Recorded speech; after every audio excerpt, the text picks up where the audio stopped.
So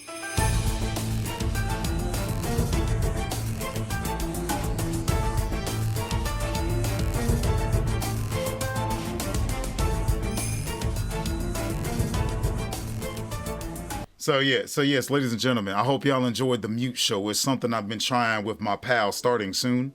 I mean, StellaNeko. Starting soon. All right. So as of course we have God. our audio check that is good, and if Audio checks are always good. All right, so as we get started, ladies and gentlemen, welcome to episode 7 of BCN. 7 episodes in. We should be more. Life happens, and shooting music videos with other people happens a lot, but you know what doesn't happen all the time is BCN, and I'm trying to make sure it happens quite a bit. In fact, this was Stella's idea. Yes, this was my idea. Exactly. Yep. And I'm finally getting to test my BCN setup with a VTuber, everybody. It's about time. Hello. I made this setup specifically for VTubers in case I do have one on the show one day. They don't have to, drive all the way out here or come in. You could just sign in on Discord or OBS Ninja or Tom from Toonami or anybody. But without further ado, ladies and gentlemen, we are going to get introductions out of the way. We're being invaded by the intergalactic host with the most. Yes. She won't rest until all our video games are with her.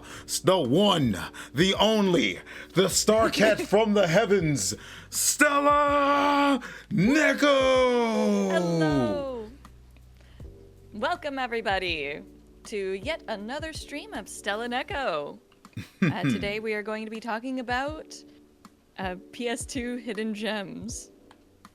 And of course, we can't forget your host with the most, the one who brings you the best carcasses every day, the one that is the almighty lion of flowers, that is a blazing hot glory, that has the energy of 1,000 suns, and also follows the way of Fat Puku. Keep yourself in the gym, Dinda Lion. Hello, everybody. How are you all doing? And as Stella said, today we are talking about PS2 Classics, a good 7th episode. Ironically, it should have been episode 6 because the PS2 was technically 6th generation. But we're just going to go down and list some of our favorite classics and what we like about them. And I guarantee you, most of y'all probably never heard of them. You have to play Arctic Thunder if you play through an emulator. Oh, dude, yes, definitely. Arctic Thunder. So I have a first-time chatter over here on my end. Ooh. Hello, Diest Cartoons. Yo, nice to see ya. Yorino, I see you, bro. I see you, Yorino. Got you. I actually played Arctic Thunder back in the day when it first came out onto the PS2. Arctic Thunder. What is this? Like back in 2000, 2001-ish. It was actually really, really fun, especially on a steering wheel controller. Oh, this was Arctic Thunder. I don't know why I was thinking this would be a movie tie-in Arctic game. Arctic Thunder was absolute mayhem. I absolutely loved it. So I'm thinking this would be like a tie-in game to Tropic Thunder. The whole God, that's what I'm thinking. I was thinking something else. Tropic Thunder? I don't know. So I've seen this game in arcades. I never knew it had a console release. Yes, it did have a console port. Yeah, this used to be like Walmart all the freaking time. Me and my friends would just be on it racing each other. So it had a console port. Tell us a little about this console port. How was it? Was it fun? Well, you see, it was very responsive. They had at least a good, if I remember correctly, they had roughly around 5 to 7 levels that you can choose from. What? Each of them had super chaotic music soundtracks. Especially the one where you go through Washington, D.C. In the snow. Absolutely chaotic.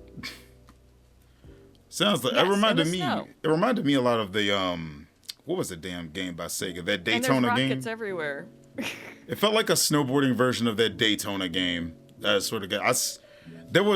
I remember next to this cabinet used to be a motorcycle racing cabinet, and it's usually how I came across Arctic Thunder. But yeah, Arctic Thunder. Definitely a classic. It's good to know that it had a console release. All right. Well, they say ladies first, and you are my guest. So Stella, you first. Hit us with one of your best PS2 gems. Well, I would say that some of my favorite PS2 gems, I have this physical pile right here because I went through my little collection. I would say that one of the hidden gems that I want to talk about today is Hurdy-Gurdy, of all things. It is a puzzle type game where you play as a shepherd. It is where basically you play as Hurdy.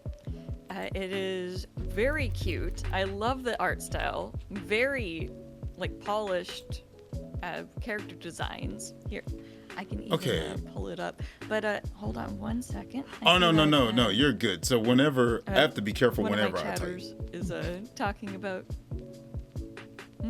I have to be careful whenever I type because my mic it's pinging my mic. You're good. No worries, I didn't hear it at all.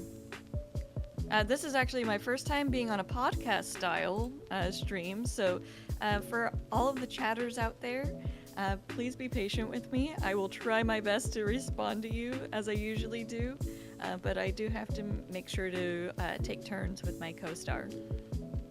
Oh, read off one of them real quick. So Deist Cartoon says, I played Arctic Thunder back at Chuck E. Cheese's and got the PS2 port in college. Oh. Dude, okay. Yes, I remember going over to Chuck E. Cheese and I vividly remember the arcade version of that game. All right. And I remember the fans. They had like a bunch of fans on you. All right, so I pulled up what it looks like, a picture of Hurdy-Gurdy. It's got a guy running from a bear. So Hurdy-Gurdy is a puzzle game where you play as a shepherd. You're supposed to guide certain animals into certain pens, and you have to watch out for this pink bear-esque type thing called a grump. Oh my god! So here, I'll open up my little PS2 thing. Here, a little bit of ASMR. All right, so yeah, I got it pulled up here. It looks like Sheep Raider. My little instruction manual. It looks like Sheep Raider from what I'm seeing here. Sheep Raider? So it was a PS1 game where you played as not Wile E. Coyote, but Ralph the Wolf. Mm-hmm. And you're trying to steal the sheep from the big Looney Tune dog, and if he catches you, he would chase you.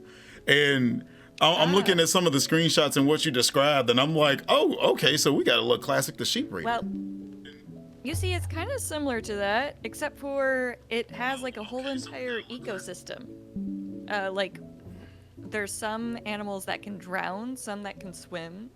There's some animals that can fight each other if they are right next to each other. And the grump eats everything. So you have to make sure that you keep the grump away. And if the grump catches you, it will smack you all the way to the beginning of the area. So it will distance you from your animals, and it will try to eat all of your stuff while you're trying to backtrack your way back. Okay, let's see this. It gets pretty difficult, but I think that the learning curve for it is pretty fair, to be honest. So we got a little... Looks like we got like a little video of it right here. Oh my god, he runs like Tack. Tack in the Power of Juju. Hey, goody. Yeah, he does. He runs like Tack. He kind of has like this wide step. He has like the big hobbit feet. I see. It doesn't look half bad. I'm surprised I never came across But the cell this. shading, like, for PS2, it ages really well. Yeah, it's holding up very, very well. Let me try to pull up some game footage on my end as well, so that way my chatters can take a little gander. Okay, yeah, this looks like something I would have played in my spare time a lot.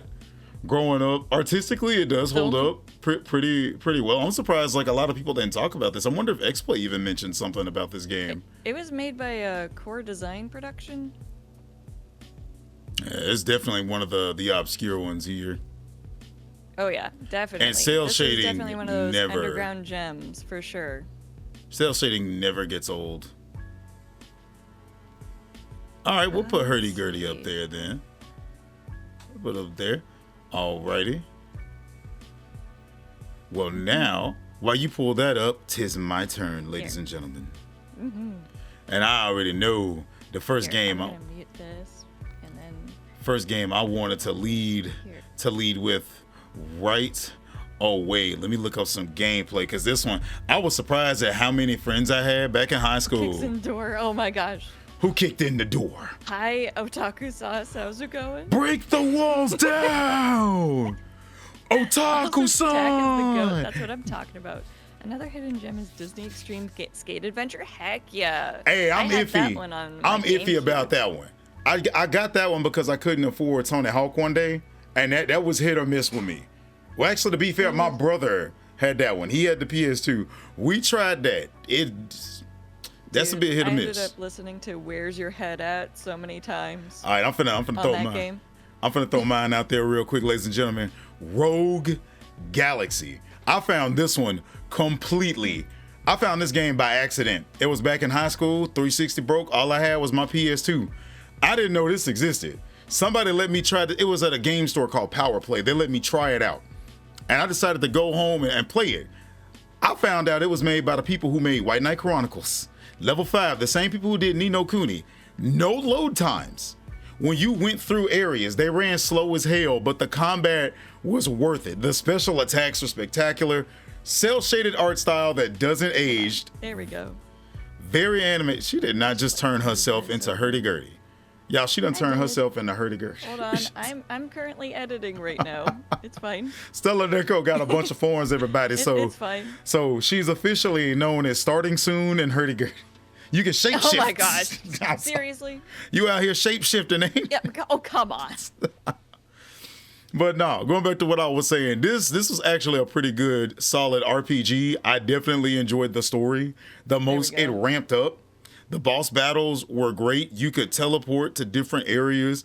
There was good replay value. There was good reason to go back and collect a lot of the chests and weapons. Yes, that is the Dandelion. Yes, it is. It is I, Sir Denda of the Lions. The one thing about this game, though, Stella, about Rogue Galaxy, that to this day, I still can't figure out. They didn't even start making a guide on how to do this until 2 years ago, is the factory. So you can make a factory in here to mass produce all the shit you need. All the items and everything you need. The thing is, you actually had to set up the factory. So you needed to have the power supply, like 3 different power supplies, the track, or what do they call them? So wait, hold up. I'm lost a little bit. I only have one single brain cell here. What game are we talking about again? Rogue Galaxy. Oh my God, you have not been listening to me. You know what? Starting soon. I'm sorry. Your brain is starting soon. I'm sorry, but no. We're talking about Okay. Rogue Galaxy.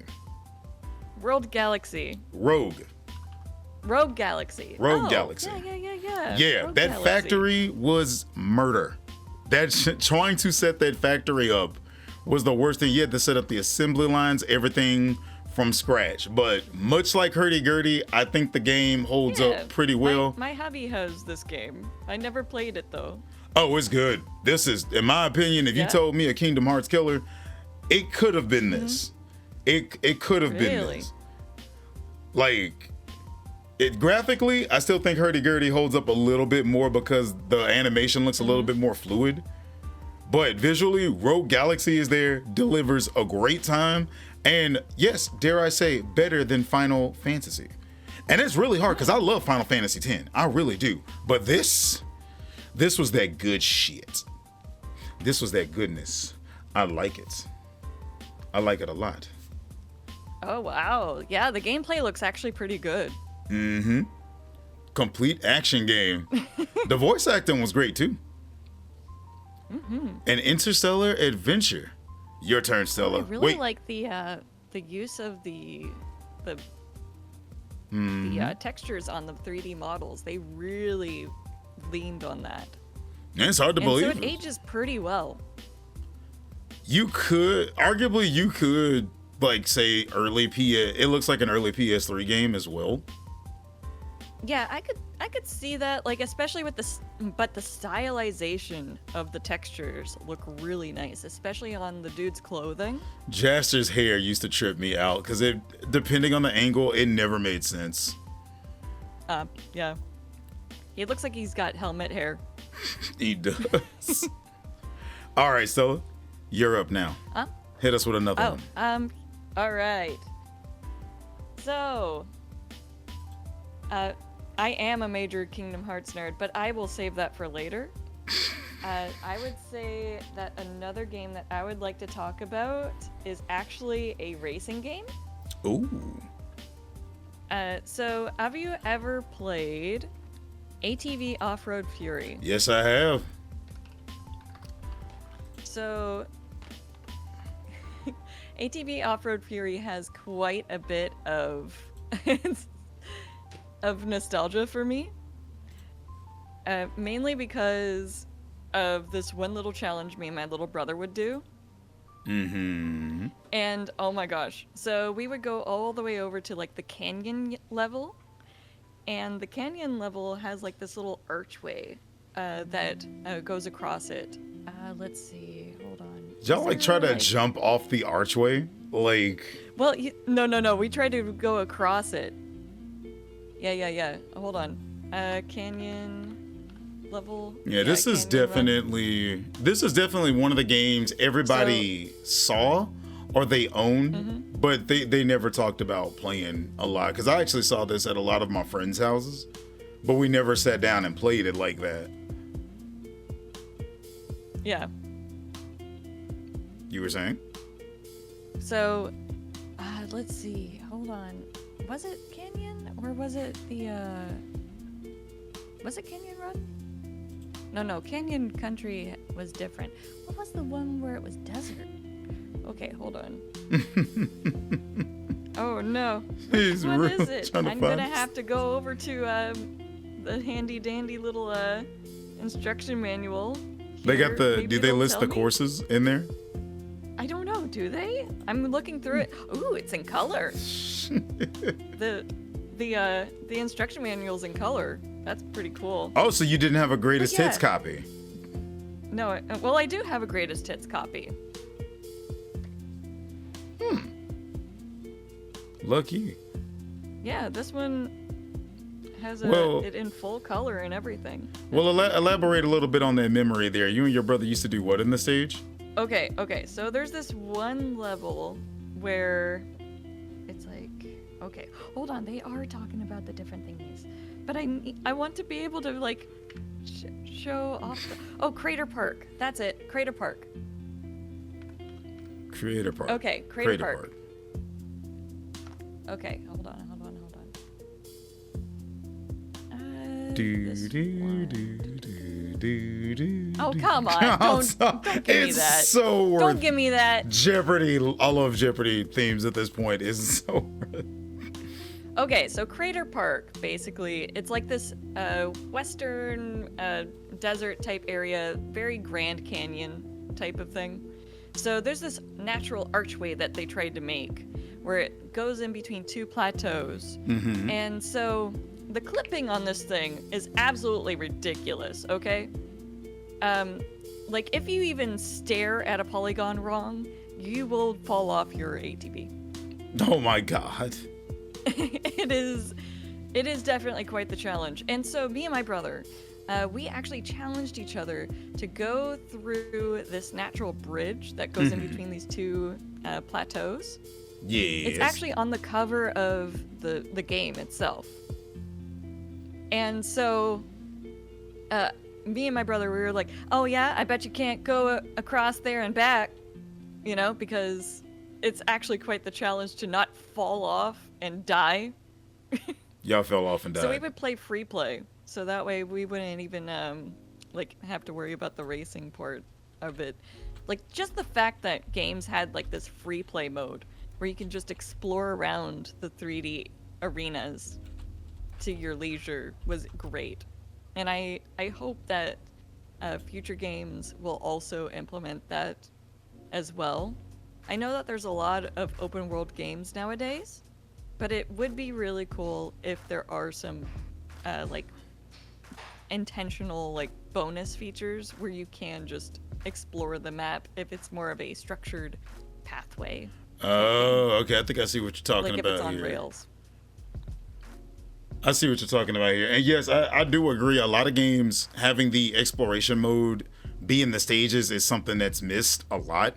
Like open world, when it was introduced, was good, but it's been done so much, and they usually just, as people say, they leave it empty. Versus is what we got back in like Crash Team Racing, for example. Like Mario Kart World is cool and all, but Crash Team Racing did it first and better in my opinion. We didn't need open world races. Exploring the maps, most definitely. But I think I found Crater Park. Is this the bridge? I think that's the bridge you were talking about. All right, well, since we're on the topic of racing games, I know people didn't play this. If you saw X play, is the only way you knew about this game. So I used to have it on GameCube, and I eventually got it on PS2. And that is Freak Style. Freak Style. Yeah, so ATV Off-Road Fury, I knew about it, but I didn't actually get to play it until about a year or two ago. I always saw it, and yeah, it was fun. I played it with one of the security guys at my past job. And that's why like I consider it a hidden gem, because I knew people who had it, but not a lot of people talked about it or really just sat down and played it unless you were into that. And the same goes for Freak Style. Freak Style was the definition of early 2000s motocross. Like literally, these people, you would select characters This and looks pretty cool. yeah, I've streamed it a couple of times too. They just come up and talk like that was freaking Deegan. Deegan was my boy. He would just come up, hey, I'm Deegan. Hey, Mike Metz would just talk smack. Steffi would come up and just be this giggling crazy. Giving major SSX vibes. That's the thing. It might as well have been SSX for motocross. And essentially you're racing through these maps were crazy. These huge crazy maps, and you're trying to bust a trick you're pulling off as many tricks to activate your freak I meter. need to fast forward because they have a lot of flashing. Oh, they do? Okay, so we're the one you pulled up. So like on my end, this is like one of the main maps I always did, was the first map of any race. These maps were out of control, and I miss these in a lot of games. I think Mario Kart is the only racing game I know that does maps to these crazy extents, and you're jumping off hill after hill after hill. You're trying to bust the trick, getting your freak style meter up so you can go crazy. You play it right, you can damn near get unlimited boosts, and they would do the craziest moves. And like growing up, I had this game, but I couldn't think of any friend that did. No one ever heard of Freak Style. They played the other motocross games that, the 2K versions of them or whatnot, but no one I could think of ever played Freak Style. And this game just was the shit to me. I loved it. And yeah, you could, depending on how close people were to you, if you pulled a trick in midair, you'd actually hit the other person and knock them off. Really? Yes, but the killer of this game... They had collision?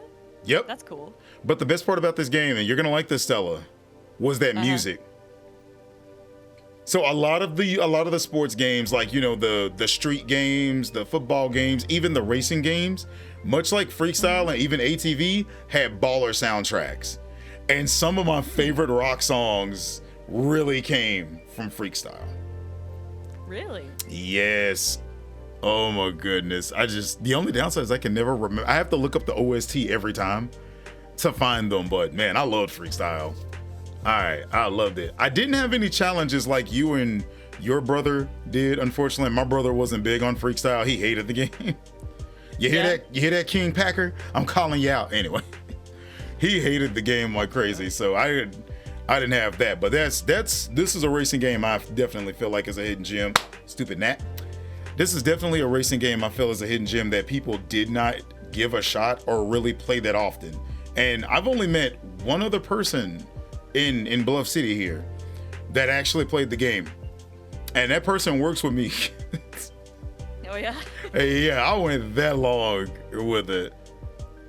Oh my goodness. Actually, I want to just throw something out there. Best song I heard as a kid through a video game, Party Hard by Andrew K. What about you?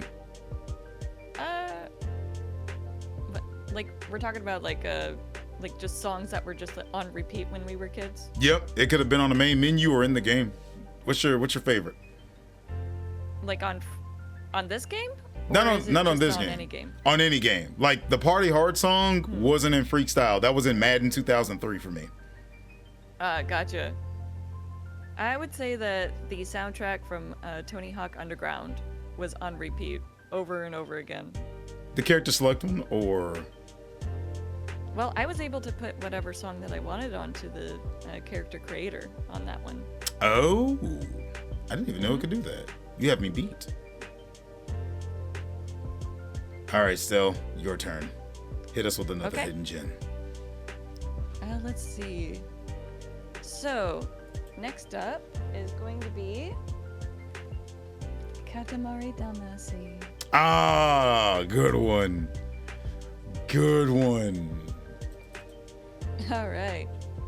So, Katamari Damacy is just one of those really cool little things where it's just like, it just felt unique for the time.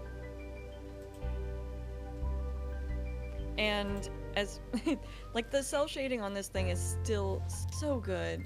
I loved it so much. It's just like, it was just like, it just wowed me, you know? I was just like absolutely impressed by the visuals. I loved the weirdness of it all. It just felt like a game that I would enjoy.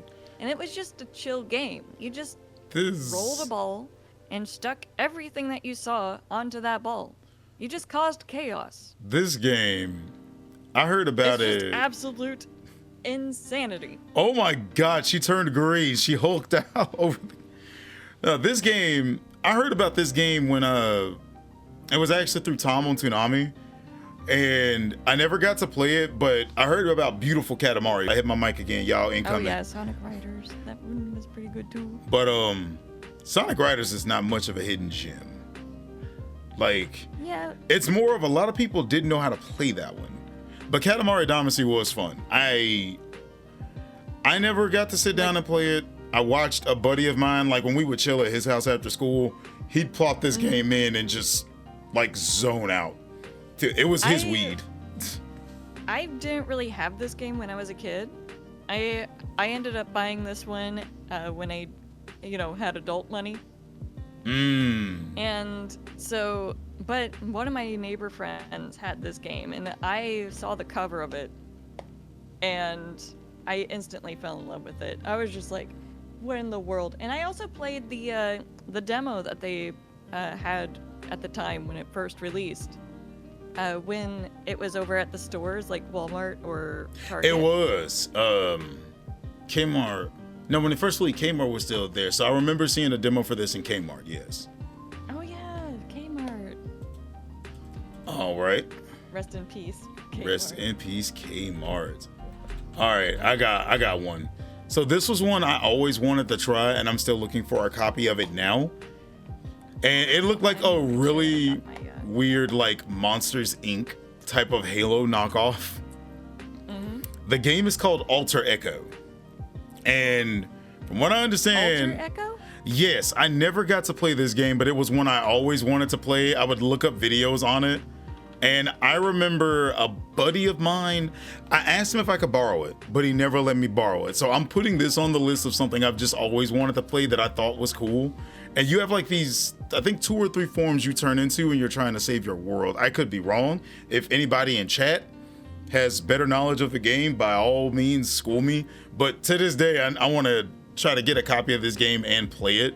Because when I first saw it, it reminded me of a colorful version of a game I played on PC called Betty Bad.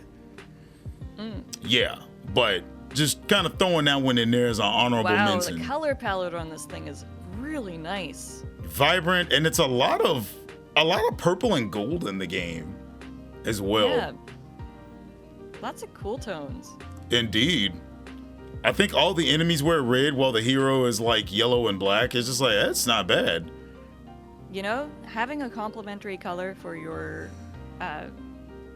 character versus your background always helps. Indeed, it You want that does. readability. And it looks like, based off of the animations of the attacks and everything, they do have a lot of really nice arcs on the attack. So Yeah. it makes it feel like it's very readable. They're also pretty quick too. They're quick and not jank. A lot of PS2 Yeah, they look action snappy. games. Yeah, a lot of PS2 action games. There would always be a little bit of jank there. Very few of them actually were good. You're I up like now. how he has like this constant pulsing light thing that's going on his suit. Kind of wonder if that's meant to just. Well, it's a nice little effect. I always wondered if that was just meant to pulse like that to show he could change it to the other forms. I don't know. God, he's got. But bitter. it definitely makes it feel more organic. You know, like it's a heartbeat type of thing. It does. And see, we don't get a lot of games like this anymore, Alter too. Echo looks kind of like Vex, says Deist Cartoons. Oh my God, I was thinking more of Legacy of Kain, but now I see it. I can't unsee it. Yeah, Vex was definitely pretty edgy and colorful at the same time. Edgy. Too. It was edgy and colorful. I wish the gameplay was better. I really wish the gameplay was better. Yeah, this is kind of a vibe. This one I'm gonna try to get my hands on. You know, I'm gonna try to snag you a copy too if I can. But you wanna know what else is a vibe? Your next choice. Well. What you got, Stella? What you got? You know about the game Guitar Hero, right? Yes, of course. College life was spent. Did you know that they made a game before that called Frequency? Frequency. Yep, Frequency for the PS2. So this is a rhythm game still. They were really figuring out like their whole entire lane type style gameplay. And this is one of their first ever games that really played towards like the precursor of Guitar Hero as we know it. Okay. So why does it look these like lanes that you would go through, and then you would kind of like move your analog stick either on the center, left, or right, I think, if I remember correctly. And you would just kind of like DJ scratch your way through this level. Wow, this looks way better than Guitar Hero. Wait a minute. It's very EDM focused versus Guitar Hero. Huh. Yeah, this looks way better than Guitar Hero.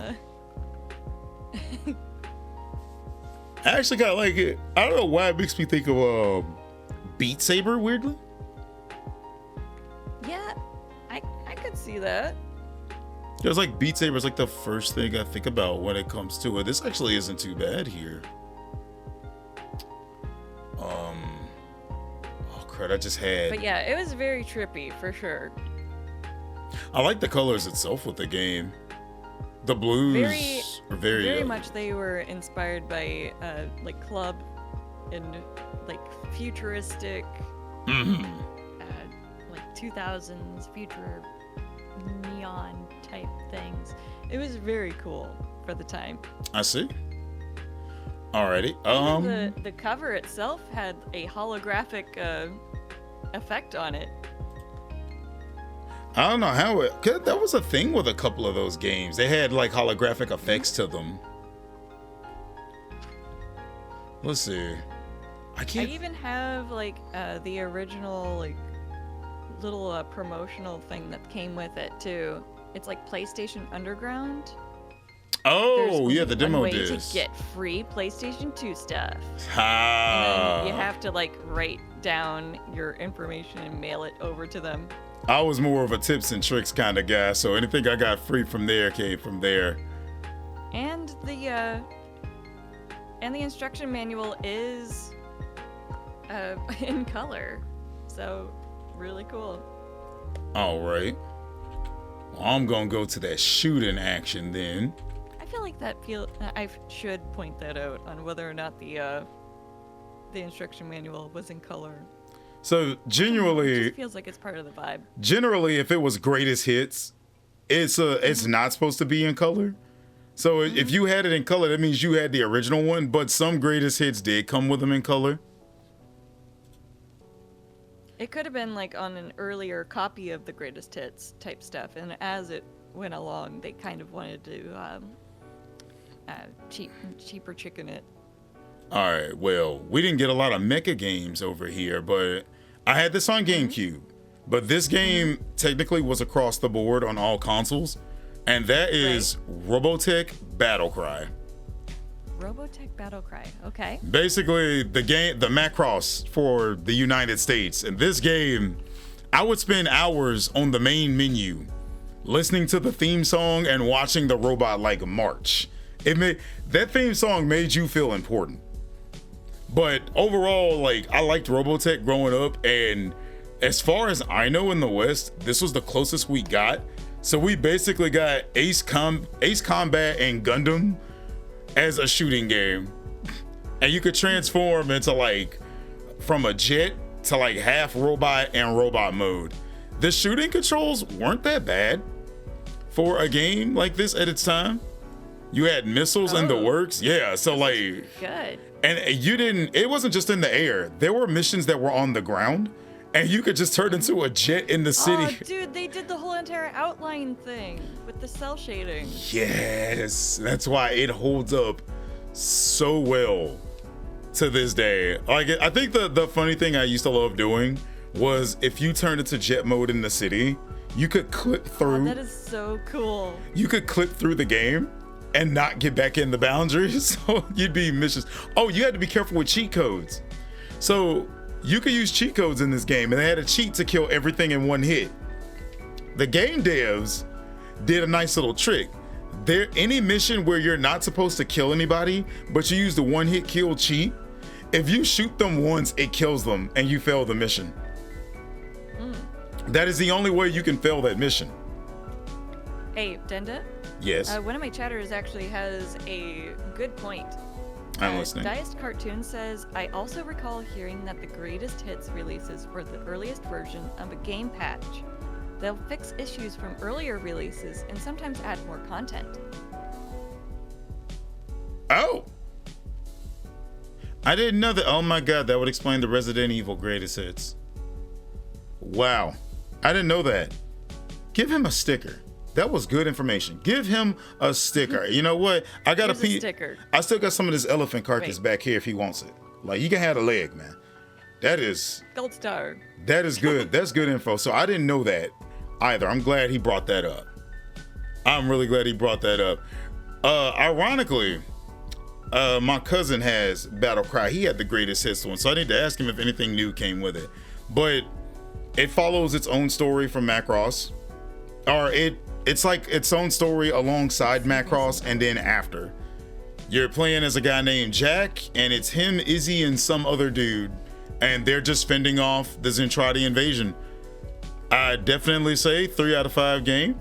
If you don't have it in your collection, it's worth getting, and it's a pretty good little introduction to it. I just, overall, I liked it. It wasn't anything too spectacular, and it never overstayed its welcome. And like you said, it had the little outline for the cell shading for the mechs. So to this day, holds up well. Oh yeah, for sure. Oh, you could edit the color on the mechs too. Oh, that's awesome. Oh yeah.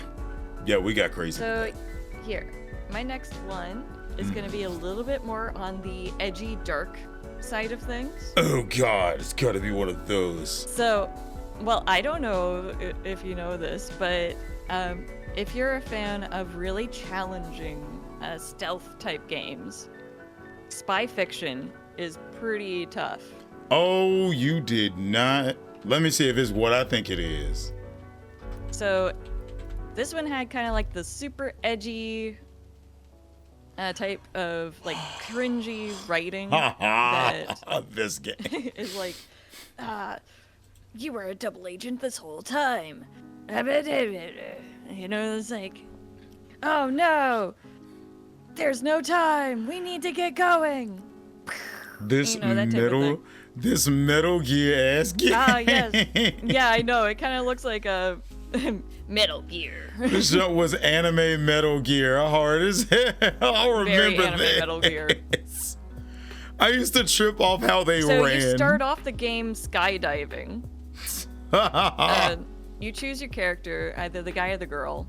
Mm-hmm. If you choose the guy, he can transform as either or, I think. Hold on, let me look at the instruction manual. I don't want to be wrong. This one's also in color, by the way. But the inside is black and white. So, let's see. So you have Billy Bishop and Sheila Crawford. So they are both part of a secret agency called Phantom. Mm-hmm. So Billy Bishop, the team leader of Phantom, is a specialist in solo infiltration. He is physically tough with a calm, commanding personality. He has survived many catastrophic situations and enjoyed the thrill. Billy is stronger than Sheila Crawford and can withstand greater amounts of damage, but he cannot disguise himself as a female character. But if you play as Sheila, his counterpart, she can be like both male and female as a disguise. So one of the cool shticks about this game is that you can take a picture of someone and you can holographically disguise as them. Nice. That's actually pretty dope. Right? Okay. So this is the tutorial level that I'm showing off right now. Everybody it's kind of like all moody and dark, and you know, like the music itself is very like very symphony-esque. I played They this. really tried to go pretty big with this. So I got to play this at a buddy's house. After school one day. Afterwards, we never got around to playing it again. But I remember the name because it's come up in a couple of anime groups I've been in every now and then. Hi, Marcelo. Marcelo, how you doing? Nice to see you again. Well, good, Marcelo. But yeah, I've come across this game before and heard about it. So like, as soon as you mentioned, I was like, is that that anime Metal Gear game? It is. Yeah, this is the anime Metal Gear game. It's funny because I remember thinking this was Metal Gear at the time. All right, well, let's see here. This is one I know people. I never played Metal Gear, but I did play this one. All right, chat. We need to kidnap StellaNeko right now. We need to strap her to a chair. You have wait. Everybody got to go through the intro of Metal Gear Solid. That's a requirement. That is a requirement. No. Chat, get up. Throw snowballs at everybody. Hold on, let me get on this junk, bro. I got bits. I got bits. I pay for my StellaNeko subscriptions. You shouldn't have said. See, your fans finna come for you. We don't need to do anything like that. They finna come for you. They gonna come for you like they came for me. Please, when they found out I didn't play Sonic Unleashed at the time, they came for me, bro. Yeah, I never played any of the Metal Gear games. I also never played any Pokemon games. Oh, all right, that's blasphemy. That blasphemy. Oh my. That's blasphemy. What? Now have you not played a Pokemon game? I don't know. You and I think I lived just fine without playing a Pokemon game. Thank you. Yo, Chris, that's what I'm talking about, Chris. Heresy. Chris says heresy. That is heresy. This is blasphemous. What do you mean heresy? How have you never played any Pokemon game? They have free ones on them. I watched the first season of the anime, and I saw people play, or at least collect the cards back when I was a kid. But I never really played the games. Because one question. Did you ever own the little Pokédex book or a sticker book? No. All right, she saw the anime. We'll take what we can get. Believe it or not, I actually don't really have that much nostalgia for Pokemon. I can't save her. She's all y'all's. I can't. I tried. You're not alone, Stella. I only played Metal Gear Rising: Revengeance and the OG MSX Metal Gear. I barely played Pokemon outside of Pokemon Rumble. I mean, I had they Pokemon even play. They play Pinball. Pokemon Rumble. That's right, Chris. We remember this. We will remember this. See, they play Pokemon Rumble. You know what? We can remedy this. We can remedy this. We're gonna get you to play one day on stream. Just play OG Pokemon Stadium or something. I'll lend you my N64. Just play that on stream one day. But I know nothing about Pokemon. That's the best part. I'm not gonna be ready. That's the best part. You've never played it. You know nothing, but your streamers will. Wait, hold on. What? It's something to stream, and they will enjoy it. If it's one thing an audience does enjoy, is if the streamer they're watching has never played the game before. Like I said, with me and blind. Yeah, play it blind. It was me with Sonic Unleashed.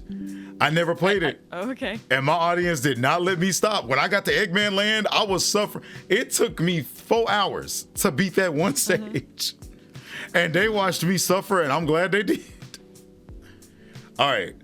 I'm finna move on to one of my next gems. I know motherfuckers ain't play this one.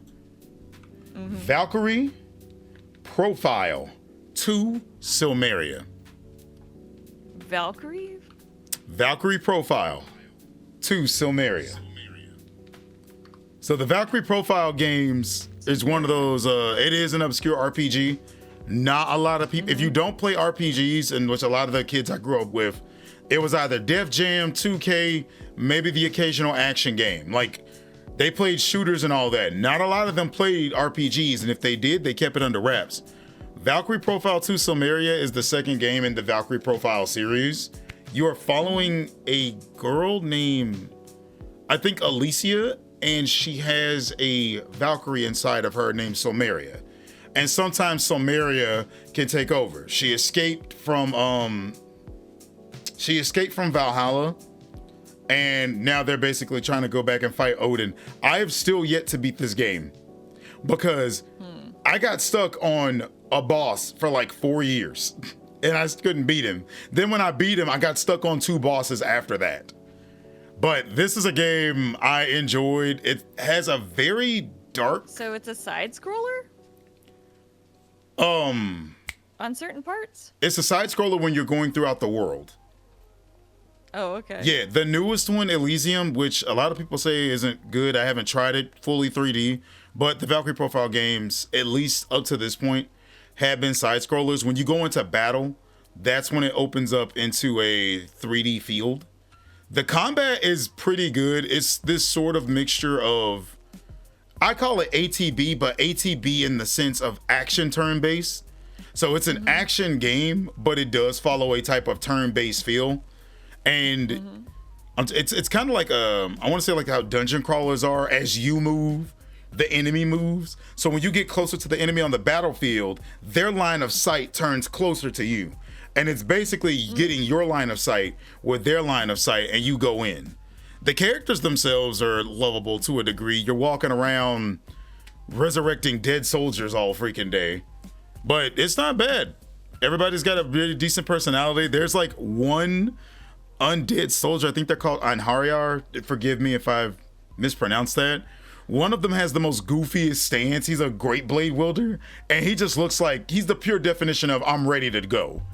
I'm ready to do this. Specials look pretty good. It's basically action Final Fantasy in this sense. I enjoyed the game for what it was. Skills are important. Don't get attached to 2 of the characters in the game because they leave you high and dry. And they took all my items with all my items, man. Other than that, I enjoyed it. Solid. I give it 3.5 out of 5. Fuck the bosses. That boss can go to hell. Stella, 4 years. I didn't beat him until I got to my second university. That's how long it took me to beat that boss. He was kicking my ass. And I didn't want to start a new game because I fucked up leveling. But yeah, this is one, I put this one in my old gym of games. Ah. Oh, what's up? What was the offer? DS Cartoon says, we also need to include some retro game collections in here. I have Midway Arcade Treasures 1 and 2 and Taito Legends 1. Ooh. I want to get Taito Legends 2 Activision Anthology and some of the Neo Geo collections if I can find them in used game shops. Taito. Another great collections are the PS1 Namco museums. I also had some of those collections in my collection. Oh, okay. I know now I know what he's talking about. I've seen the Taito Legends. I had to look it up real quick. He's definitely right. On any console, I don't care what console it is, you need to own the old school Namco games or any of the really old 2D ones. It's been it's very helpful for the younger generation. I have emulators galore and a lot of older stuff. I downloaded it on my Switch and I'll put it in front of my nieces. They'll play it. My younger sisters, they started with Soul Calibur 2, Street Fighter 3, so I definitely agree. If we're gonna go that route, I'm gonna go on and steal the spotlight real quick. I'm gonna just show the image, more so than just looking up the video. I would like to, if we're gonna go the route of that real quick, because it is fair we bring that up. The Mega Man X collection, for me, was the best freaking thing since sliced bread. I had it on GameCube, and I now own it on PS2 as well. I can put it up right here. Bam. I hit the mic again. Y'all get ready for some noise. But bam. Right there. I have the PS2 copy again, and I'm ready to go through it and blaze through it. I have bought the Mega Man X collection so much. And the Legacy collection. I got it on Switch. I got it on PC. I got it on PlayStation 3. I'm trying to find me some more of that there X4 crack on PlayStation 1. I have a problem, Stella. Is that a zipper? That lined up so well. But anyway, yeah. So whatever the person was who said that chatter, give them a sticker. I 100% agree. Have a classics collection in your gyms. What's yours? What's your classics collection? Oh, mine was the Midway Arcade Treasures collection. Okay. Wait, Yeah. was that the one with Mortal Kombat in it? Yeah, it's the one with Mortal Kombat. Okay. It also had, if I remember correctly, it also had like Rampage inside of it too. Oh, yeah. Rampage was a good one. Rampage was a glorious one. All right, okay. Yeah, so we went on and covered that. So yes, he's most definitely right. Stella, wait, hold on. One of my chatters giving you guys a heads up so you don't confuse me as a new guy. Just changed my name. Yeah, he changed his name. Great game so far. Can't wait for Sonic Riders mention. That's it's Chris. He changed his name. Okay. Oh, I think we mentioned Sonic. No, we mentioned it. We didn't go over it. But Stella, I'm gonna let you go on and get yours out the way real quick. Go on and take the slow because so far you still had the better game collection since Beyonce. Just saying, keep going.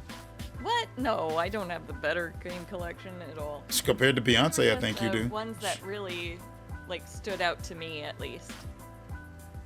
Stella, let's admit it. People who never played these games didn't have a childhood. Don't be nice to them. So, the next one is also an edgy boy type thing. This one might be a little bit controversial. Let me put my hood on. About Chaos Legion. Let me put. Oh no! Yeah, I know. No! Super edgy, regular boy. No! Don't you dare put that. Yes, where they have it on the back. If you loved Devil May Cry, you'll love Chaos Legion. I'm mad. I have a solid copy of that. You did not. Ooh, I gotta hit. You wanna know how much that game is so air to me? I have a copy of that game in a suitcase. Right in front of me. Right in front of me. I love DMC. I love Epitaph. Come on, dog. Come on, not you too. Okay, so here, let me read the back cover right here. Savage by nature. God. Play as young knight Sieg Warhite, who must face off against an old friend in this gothic action adventure. To fight, summon, and command 7 different warrior legions, each with their own signature weaponry. Chaos Legion, a graphic masterpiece, and savage gothic opera that's played out through intense and challenging levels of real-time cutthroat action. I wouldn't say that it was super great. I remember when I played this when I was a kid, and I was like, yeah, this kind of has the same kind of vibes as Devil May Cry with the gothic stuff right there, but the gameplay felt more real-time strategy than anything. Yeah, it wasn't exactly my cup of tea. Before I make my mention, Starlight, thank you for the follow, Starlight03. This game. Hey. This game was I felt the edge at this point when I played this game. I just no. You can control your legion, so there was a hint of a real time strategy with it. It just got so dull to me. I mean, with the spider-like enemies, it really reminded me of what was it? They look it was Nightshade. It kind of reminded me of Nightshade, facing off against bug-like creatures. I firmly believe that one game on the Nintendo Switch, they played this first The one with the police cops and the persona things. I forgot the name of it.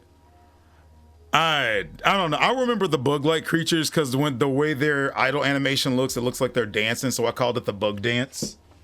Quite a bit. Nah, this is a little too edgy for me. I put it down. I cut myself on that edge. However, I will say this. The game cover did look cool as hell. That's why I picked it up. Oh, dude, the game cover and the instruction manual looks really good. Yeah, like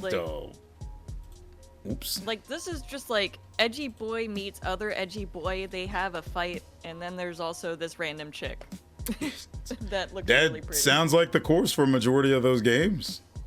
Yep. Edgy boy meets other edgy boy. All right. Well, since this has been brought up, I'm going to just go on and mention it. I played the GameCube version of it. I think it's by far one of the best racing games out there. Way better than Zero Gravity. If you love Zero Gravity, you just don't know how to play racing games. I'm throwing it out there. We ain't finna sit here and act like we ain't played Sonic Riders, y'all. Sonic Riders. So, personally, I think Sonic... Yeah, I had the PS2 version. Yeah, I had the GameCube version. Obviously the best version, but... Yeah. Sonic Riders definitely was a good game. The reason I don't consider it a hidden gem is because everybody and their grandma does know about this game. However... Well, this is 2006. This is like a lot of the newer generations know about this one because they were born around like... That's true. This time. But this game had more comical facial expressions. I love that about the characters. The art style was very nice, but that high octane racing, that was that good. Gotta say though, the video clips really high quality. Yes indeed. They are. Look at the textures on their gloves. That's really good. I'm thinking somebody ran this to an emulator maybe or something. There's Sonic Riders. I think in terms of racing games, hit what a Sonic racing game should be, in my opinion. Like I wasn't too big of Sonic Racing All-Stars Transformers. Wait, put the pitchforks down. I see it. Don't you butter that knife. Don't butter that knife, okay? You get that hot poker off. Y'all put all that down, okay? Sonic does not need to be in a car, okay? He needs to be on a board racing. Now I might get Cross Worlds because I heard they brought the extreme gears. My knife remains unbuttered. See, now you need to put butter on the knife. You better, if you're gonna cook me alive. Wait, what's this about buttering toast? Oh, well, you see, most people tend to get up in a tizzy whenever I talk shit about Sega All-Stars Racing Transform. So I'm just ahead of time, put the pitchforks down. Now you put some grease on that knife. If you're gonna cook me, you cook me right. Okay, but anywho. Overall, Sonic belongs on a board. And this game captured not only Sonic's personality, but the idea of how his world works. Plus, it delivered to me probably my second favorite Sonic character next to Shadow, Jet the Hawk. This game was like, when you sat down and played it, as you got used to the courses, this game was very fast and very, very cool. To this day, I still play it like at least once or twice a year. Look at you, got sparkles and stars all on you. All right, Stella, what you got? Oh, yes. What I have next is definitely a classic that not very many people talk about anymore, but there is an HD version of it out. It's called Destroy All Humans. That was PS2? I thought that was an Xbox only. No, it was on PS2. Oh, snap. Here, hold on. Just the regular one, please. And I want the PS2 I had please. No idea. I had no idea that was PS. No, I'm thinking of Alien Hominid. I'm thinking Alien Hominid. Okay, yeah. Destroy All Humans was one I never got to actually sit there and play. Like, the sense of humor on this one was pretty funny. This game came out when stuff like Jimmy Neutron and stuff was out too, so like it was Invader Zim, like that type of thing. Yeah. It had like some stuff that was like a little bit edgy, too edgy for like little kids, but it was having some immature-ness to it too. That it was basically like catered towards preteens. It was like the preteens were like trying to be like, I'm one of the older kids. I'm so cool and mature. This is one of those I call it the Meanwhile, goofball You can game. turn things into like cows, Turn things into cows. and you can explode everybody. Yeah, this is one of those. I call them the goofball games a lot. You just go around doing crazy stuff. It was fun times to be had. Unfortunately, I never did get to play this one. I only saw videos about it. Like, I watched gameplay. And you get to play as a villain, you know? It's not very That's often nice, that you get to yes. play as the bad guy. Yes, sister, you are the bad guy in this game. You're actively just trying to kill humans. You It's- can use mind control on some things. Did he You can pick the read cow up? minds, disguise. Oh my And goodness. yeah, you have telekinesis. You're this short, angry person. Let's see. I'm looking over at my. Oh, okay. Here, let me try to skip ahead a little bit. You can, oh, shoot. I got an advertisement. Get the frick out of here. Oh my god. It's like watching Jack and Daxter. Okay. So, I definitely got one. I just looked over and saw this one. So I know a lot of people didn't know about They this. have a jetpack and everything. I know a lot of people don't know about this one because I didn't learn about this until I saw it in a magazine, and I was dumbfounded to actually find this on the store shelf at a GameStop. Yeah, And what's up? it's a fighting game called Arcana Heart. Arcana? Arcana Hearts. And so, like, somebody's doing a long play. Arcana Heart. Yeah, and in the magazine I read as a kid, it was in Tips and Tricks, they were talking about this game. It said it was an all-girls fighting game, with the only male character in the game being a staff, ironically named Mike. So, yeah, it's just basically a fighting game. Think like Street Fighter or something, but the cast is just girls. And I saw this on, it was brand new. I still have the copy of it. Atlas, yeah. Yep. I think Arc Systems eventually got it. But it was a fun little game. There was just something you just put in if you want to play a fighting game and fight. Depending on who it is, I'd throw it in the gyms. This is more just an honorable mention here because I spent a lot of hours trying to fight. And this, I know we ain't got ads coming in 2 minutes. Damn ads. But I just spent time playing it every now and then. I swear to God, Mildred is a pain in the ass. She's cheap. She's so cheap. But tis just an honorable mention from my game shelf over here next to me. But I really loved slideshows as their intro. slideshows. Oh God. But I'm gonna hit everybody with that good one because I know people have heard of They had this. that budget, for sure. I know people have heard of this series, but I know for a fact a lot of people Wait, is didn't play part of a this. Tomy game? Like, what's up with all that? This what? This is what? Oh, cool. Oh, No. the sprites are pretty solid, though. Indeed, Like, it the isn't. T-poses are pretty readable and everything. Mm-hmm. But like I said, it's one of those, I put it there as an honorable mention. Some folks like it, some folks don't. They got the job done. It was fun to play. I was more engaged in the fighting than I did like worry about any of the characters. But I'm finna hit people with that next one. Onimusha. Onimusha? Any one of them. And Oh, it's yeah, like, I knew Onimusha. people who heard about this game. You could type in any of them, it could be 1, 2, or 3, but they never actually played it. In fact, like growing up where I grew up, I was probably the only dude that had these junts. But the Onimusha games were Yeah. very fun little samurai dramas for what they were. Think Resident Evil, but with samurai swords. They're classified under horror, but I never felt the horror aspect. Maybe it's because I'm a badass samurai with a demon form. And shit, I enjoyed them. They had very dark gothic scenery for the most part. Oh, that reminds me. Speaking about horror, there is one game that I'm absolutely wanting to add to my collection, but it's absolutely just, expensive to get. Mm-hmm. And oh my gosh. I'm gonna keep getting closer to the camera till you say it. So, it is. Hold on. Okay, fine. I'll get closer to the camera. It's Haunting Ground. What? Is that no? Have That's you not ever heard Rule. of it? No, that's not Rule of Roses. Rule of Roses Haunting was something Ground. else. It's basically. Do you remember what was it?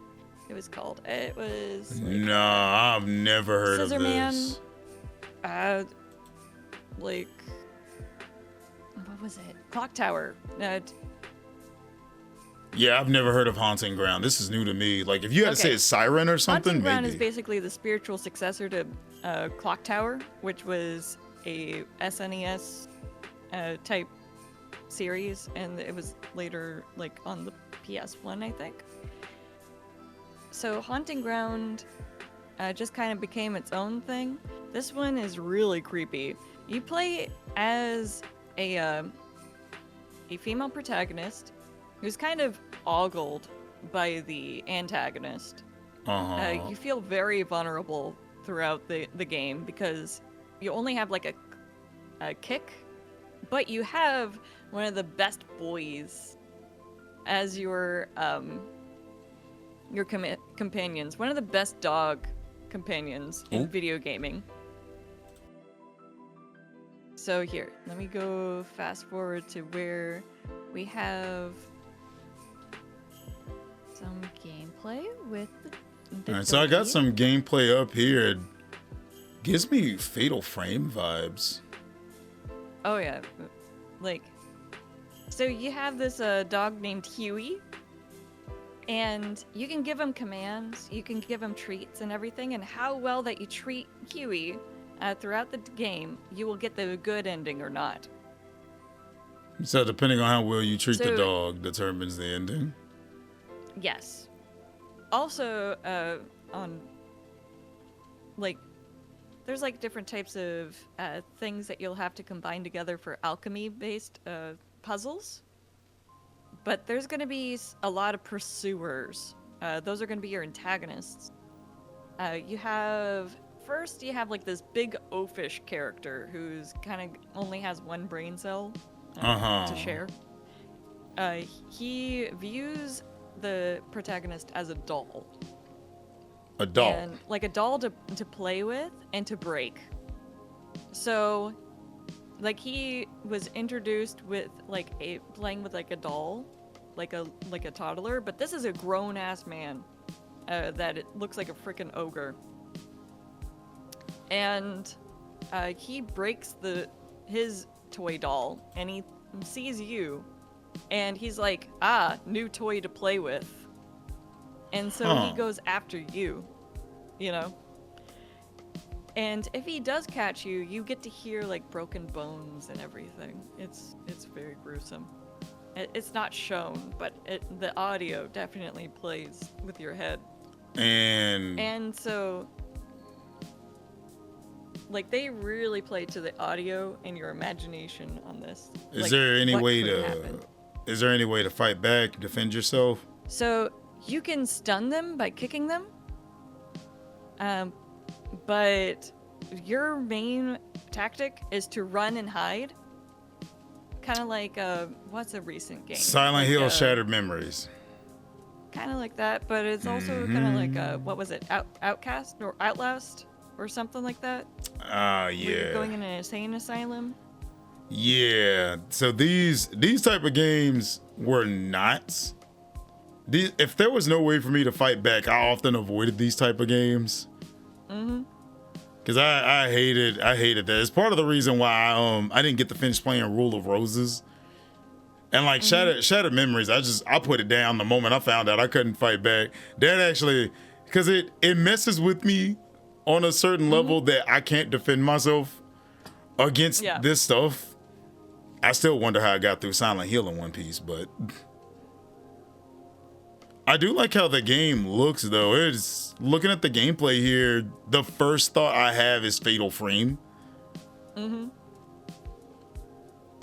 And you're just like, you're going through this. But shoot, it's making me think more So Fatal you do Frame. have a fear meter. It's not shown. It's just based off of how she walks around. She has like a panic meter. If she's too panicked, she's more vulnerable for getting caught and dying.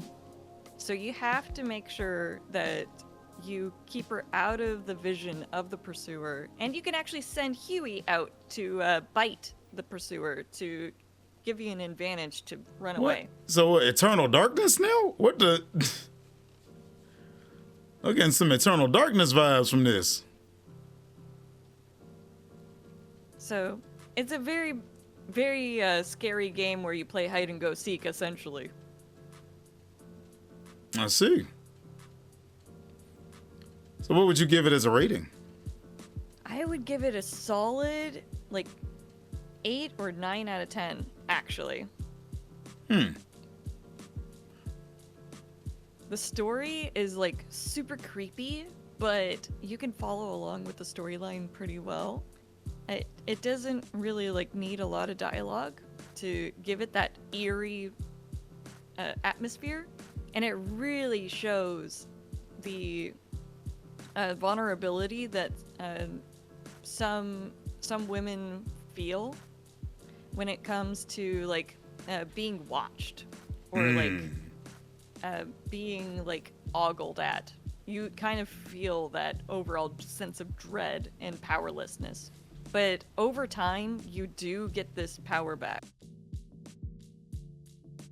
Kind of be more daring, and by the end of the game, you basically defeat the antagonist, and you feel pretty good.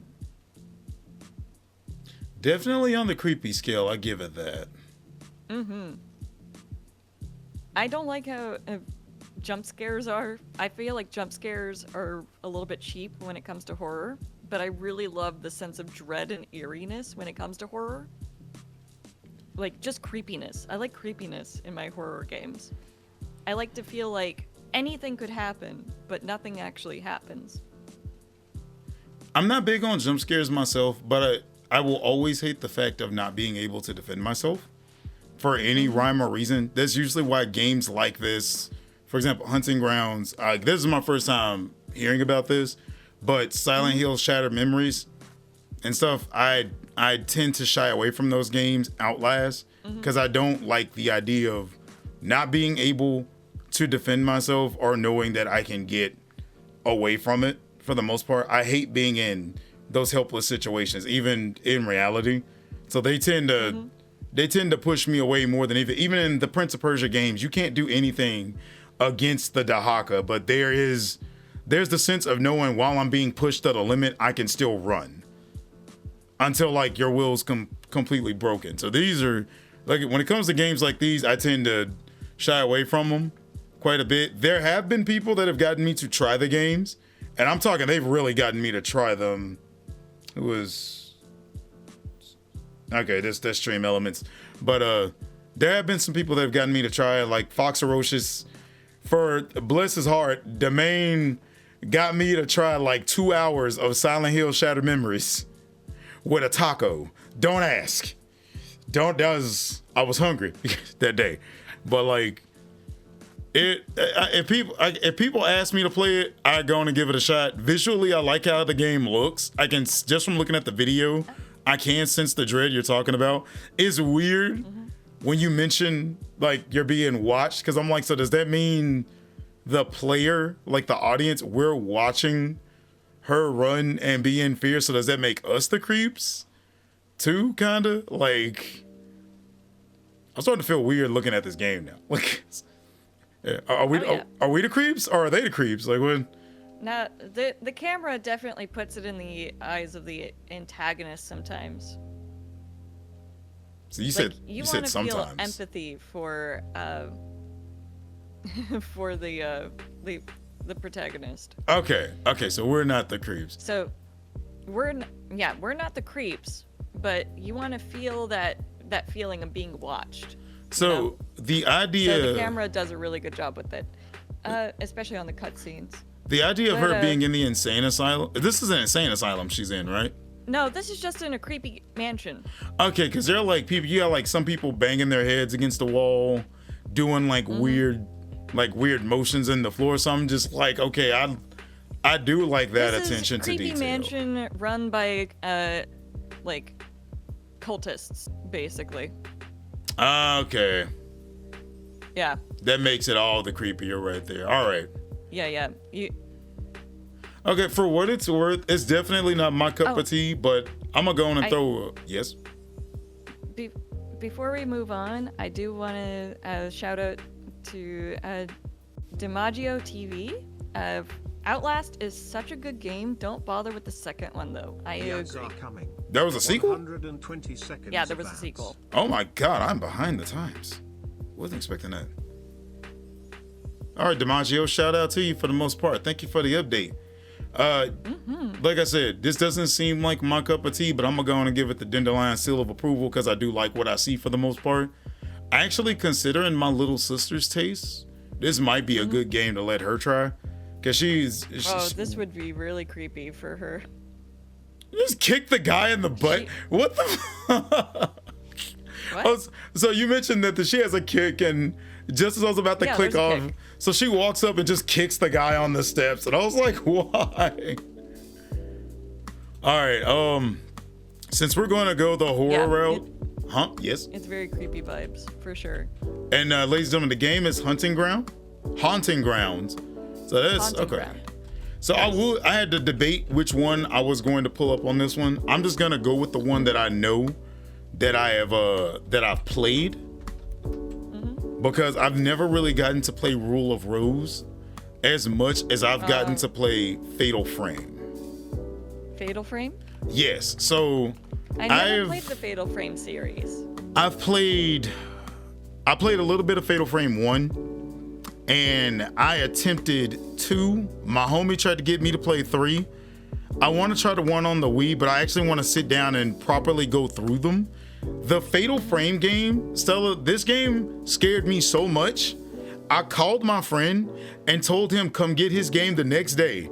I put the game in the case, put it on the kitchen counter, and put a cross on top of it.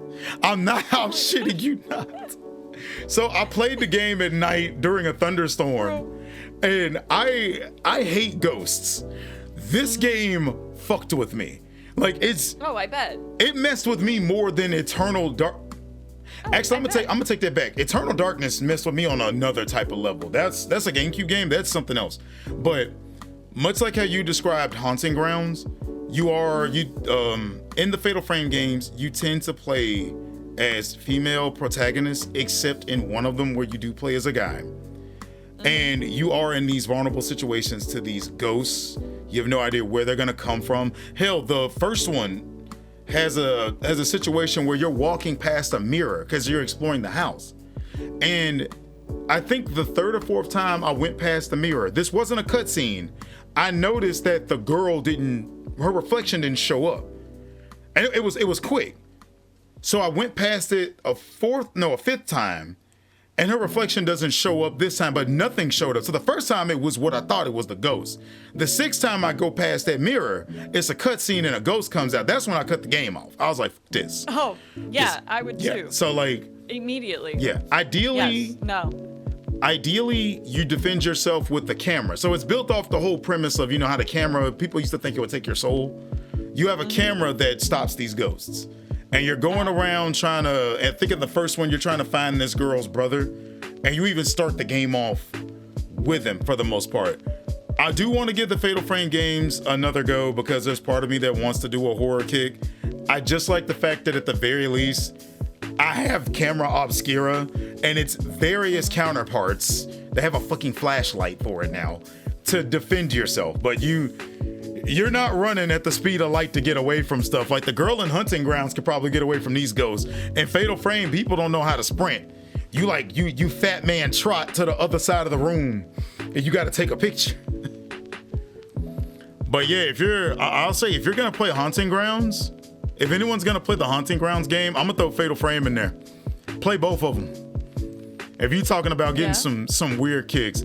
But the difference, I will say there's a difference in the level of fear. With Fatal Frame, There's just the straightforward fear because you're in these decrepit old buildings that look like they'll fall apart. They get progressively scarier. Like old shrines and stuff like that. Yeah, whereas with Haunting Grounds, while you're in this creepy place, it feels more like you're the worst enemy that you're fearing is actual people, not something supernatural. Like Haunted House Simulator with with pictures. Haunted House Simulator with pictures, while Haunting Grounds seems like it's more of a mental horror thing. It's gonna mess with you mentally. Yeah. And like that's the entire time I was watching Haunting Grounds, I was thinking, if we gave her a camera, it would be Fatal Frame. And it could be any of them. Like Fatal Frame 3 feels more like The Grudge. And like, oh my God, the final boss for Fatal Frame 3 is such bullshit, Stella. Like it's one of those bosses where if she touches you once, you're dead. Really? Yeah, so you are in this open water field, this dark, spooky place, and she is on your ass, and you're doing the fat man trot.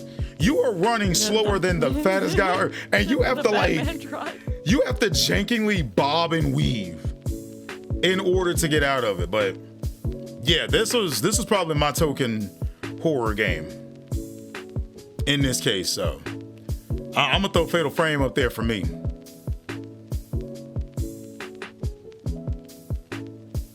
Also, I should point this out.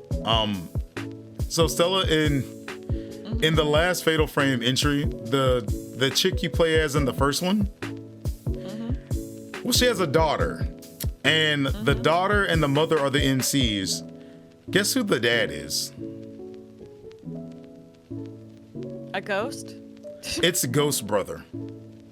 Oh my gosh. Yeah. I found that out from a friend of mine, and I looked it up. So the girl from the first game, so supposedly her brother, spoilers for anybody. Oh, spoilers, by the way. Spoiler, brr, brr, brr, brr, brr. Cover your ears, la Spoilers. la la la la la. So in the first game, you have two endings. I think it's one where you save the brother, and one where the brother, he offers himself up as a sacrifice and dies so his sister can get out of there. That's supposed to be the end of that. They even show in the ending of Fatal Frame 3, the girl from 1 and the girl who survived in 2, they all get together and tell their stories. And in Fatal Frame 5, we have somehow she had a kid, and I'm like, oh, okay, she got on with life. She had a kid with her ghost brother. How? How, Stella? How? Is there something I need to know? Oh. Is there... What about the human anatomy does that fucking work? I don't know. That's weird. That's weird. Let's see. Speaking about weird, but What? a little bit more lighthearted. Let's go ahead and let's switch back over to something a little bit more lighthearted. Yeah, let's do that. 1 second. It seems So my stream cut off for some reason. no, I still see your stream. Well, that's the thing. It still had it going, but so I think the internet or something. This tends to happen. So like, it just tends to happen with my stream. Still Like, going, it looks good. yeah, I thought it was still going, but as I'm listening to us talk, it was saying my broadcast ended. So I'm assuming at some point my internet messed up. This happens a lot. At least we can still keep going. We still got a good hour in. It's just, I hate that so much. But all right, let's keep going though. All right. All right, moving on to that's a lighter note from this scary, Yes. weird stuff. So this is by Acclaim. This is a racing game called Uh-oh. RC Revenge Pro. RC Revenge Pro. This was actually brought out in between the PS1 and PS2 era. This is actually one of the first PS2 games to come out. Huh. So you play as an RC car, and This- everything's all toy-based. It's really neat. I think it's very charming. It looks like Twisted Metal with RC cars. That's what I'm saying right now. Is Twisted Metal with RC A lot cars. of shaking. Here we go. Oh, come on. Advertisements. Yeah, we got a lot of Please. ads going on. Yeah, it looks like Twisted Metal with RC cars here. RC Revenge Pro. Yes. Go. So, Probably gonna just have to I'll stitch these together later. But yeah, so the video I have up, it looks like So from the back, this it is looks the like the haunted RC house car from level. Toy Story. It really does look So- like the RC car from Toy Story. You were saying? Yes?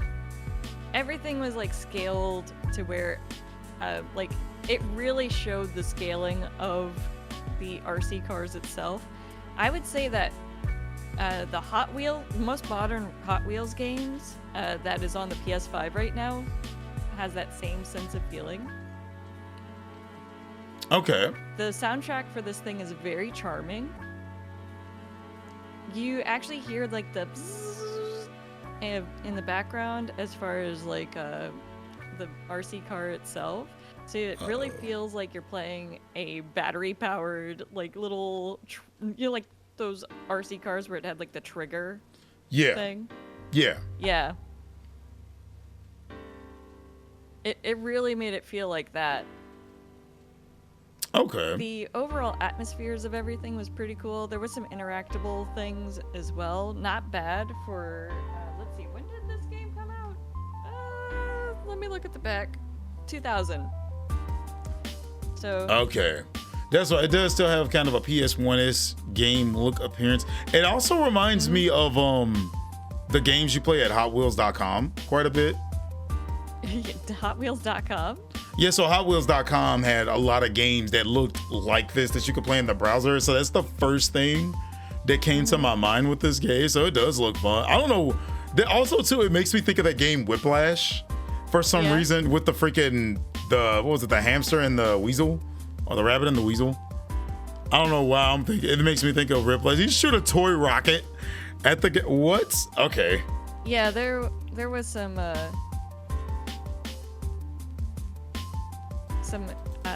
attack, like little mystery boxes, just like Mario Kart. Okay. Alrighty. Well, from what I like, I have no qualms with it. I like how they all have like an antenna that flop around. That's some pretty nice secondary animation right there. You don't Especially really for notice something that it. Came out in the 2000. You don't really notice it as much either. The little antenna that's on top of them. Like, I keep forgetting it's there. But it does gives me like Hot Wheels mixed with Twisted Metal type of vibe.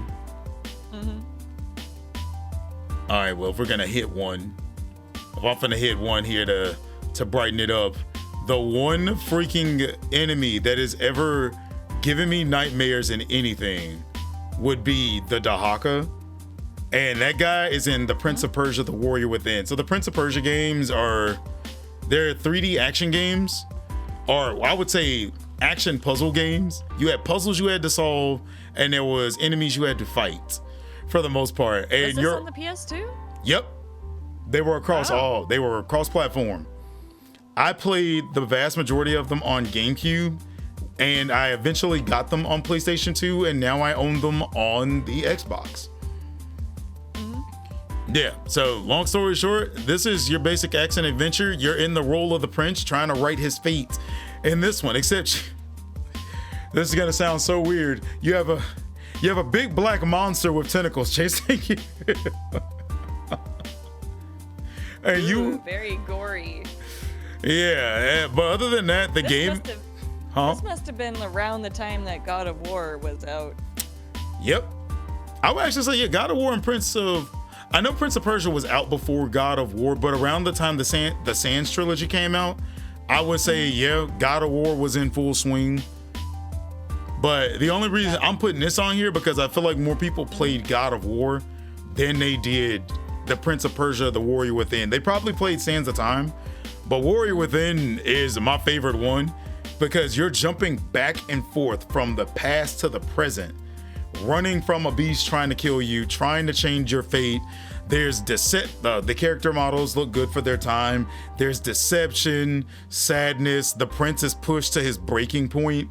and you're just you haven't. For 2 years he's been running for this beast, hasn't had any sleep, and now you have to unravel the fabric of time and this entire castle to save your ass. So it's basically a game of how far are you willing to go to not die. So like I definitely say, like, if you were a guy, especially if you were a guy back then, this was one of those games you played that put some hair on your chest. Ironically, Also, the antagonist looks like a hot chick. That probably helps. yes, it's weird because you don't expect it. The way they play her up, you think it's the other hot chick. So it's pretty obvious who it's catered toward. I'm not gonna sugarcoat it. But if you're just I looking, ain't gonna sugarcoat it either. if you're looking for an action game to rack your brain and something to look at, you're good to go. But Something to turn your brain off. yeah. But hey, I'm gonna say this, because I love the people at my job. I found a girl that actually really liked playing the Prince of Persia games, and I asked her what was her favorite part. I've never had somebody describe to me how much they love a man in leather armor. I mean, I never thought there's a reason I can't look at this game to say, like, hey, you want to know what there's she just hit? something about rogues, man. You want to know what she hit me with when I was looking crazy? She said, "You're looking at me crazy now, but you're gonna tell me you didn't look at Shadi and Kylina the same way." Fair. That is fair. That's fair. The weird part is she likes the Sand Wraith. That is the weird part, because she's like, it's just the prince. What? He is. So, but before we move on, there's another character in this game you play as called the Sand Wraith, which is often referred to as the Maggot Man. The reason why is because you put on a mask that basically reduces you to, it pulls off your skin and you look like Raziel. You look like a more edgy Raziel from Legacy of Kain. You're basically walking around skin and bones with black aura. She said that was hot as fuck, and I'm like, you had me sold on the prince. I'm a little bit worried about your friend there. Yeah, you had me sold on the Anyways. prince. That's a skeleton.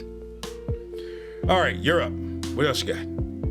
All right, so let's see. Let's talk about Time Splitter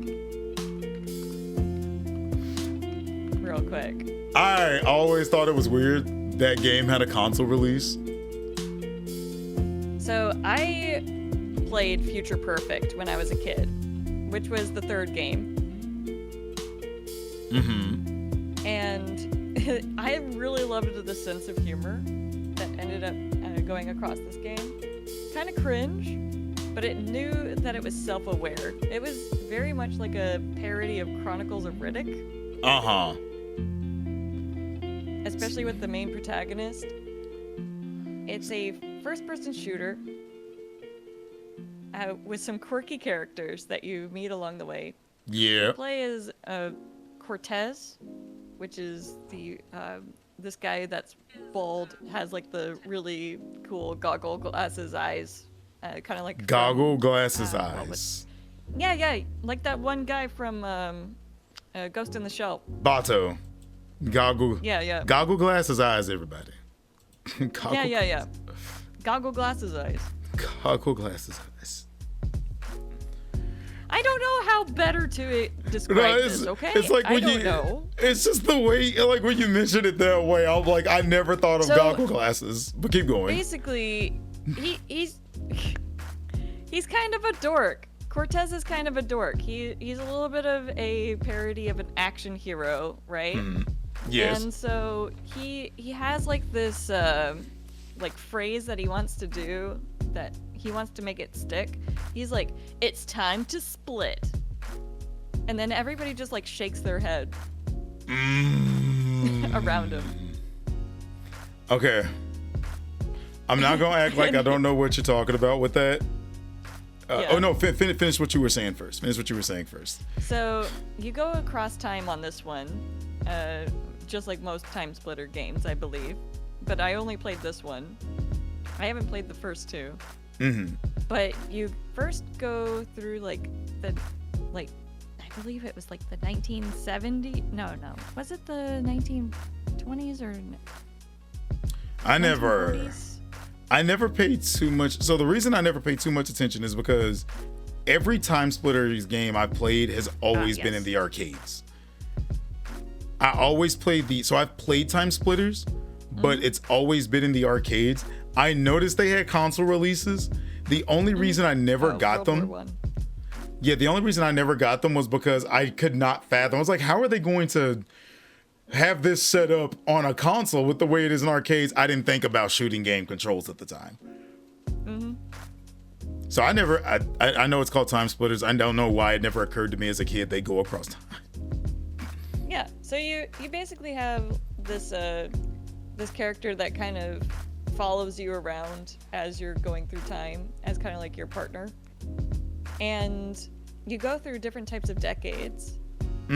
So you go through like the 1920s to like 1970s.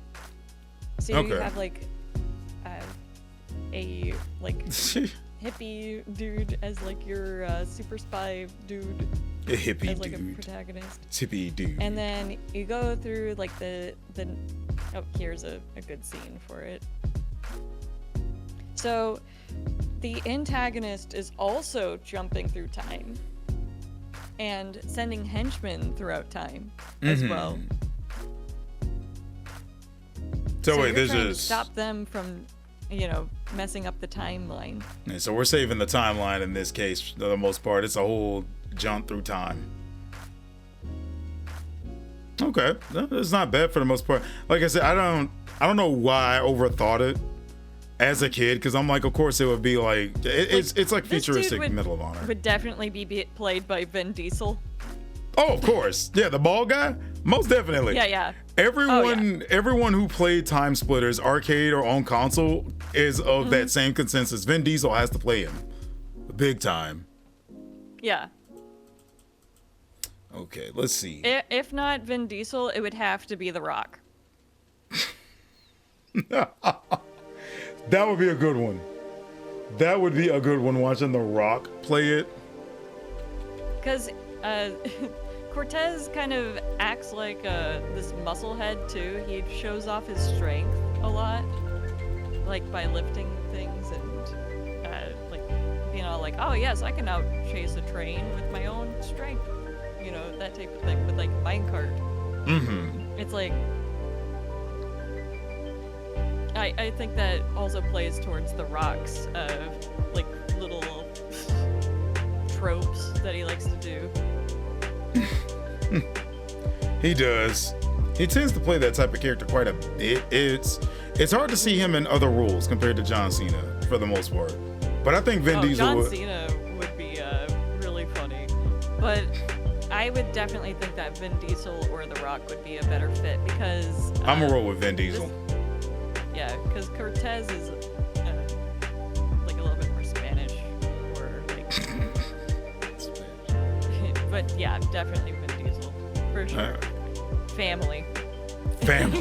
Here's this me in the game. We're saving time. I can save time because I got family. All right. I don't know if you've played this one. I know a lot of people in the anime community, they don't really go near these, but I personally enjoyed the Full Metal Alchemist games, Broken Angel being my favorite for the most part. There isn't much I can say. The gameplay is definitely on the jank side. It follows its own story. The brothers end up taking on a mission to save this redhead chick. Outside of that, you're just playing with Ed and Alphonse, and you're just going through using alchemy, tearing up every. What game is this? The Full Metal Alchemist, The Broken Angel.